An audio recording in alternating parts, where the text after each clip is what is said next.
તો અમદાવાદના સારંગપુરની વર્ષો જૂની ટાંકી તોડી પડાઈ 70 વર્ષ જૂની પાણીની ટાંકી તોડી પડાઈ છે। અતિ જર્જરિત હાલતમાં ટાંકી હતી।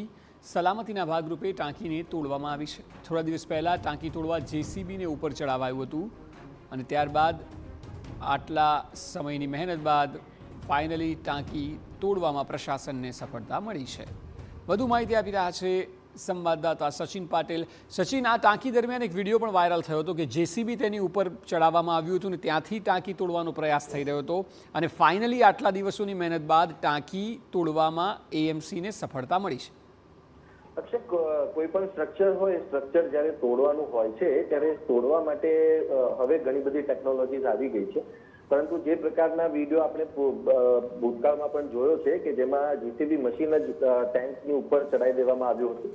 એ પાણીની જે ટાંકી છે એ પાણીની ટાંકીની ઉપર એને જે સ્ટ્રક્ચર છે સ્ટ્રક્ચર એ રીતે તોડવામાં આવી રહ્યું હતું કે એને જમીનદોસ્ત કરવી હોય તો એને ઇઝીલી કરી શકાય।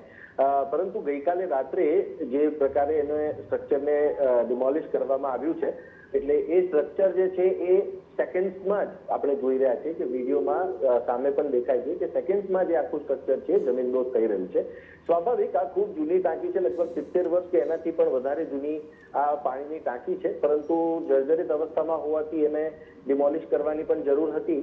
ત્યારે એ બાબતના ભાગરૂપે આ જે પ્રક્રિયા છે એ પ્રક્રિયા હાથ ધરવામાં આવી છે અને ગઈકાલે આપણે જોયું પ્રમાણે આ વિડીયોમાં જે પ્રકારે સામે આવી રહ્યું છે એ પ્રમાણે આ ટાંકી હવે ડિમોલિશ થઈ ચૂકી છે। જી બિલકુલ સચિન, આભાર સમગ્ર માહિતી બદલ।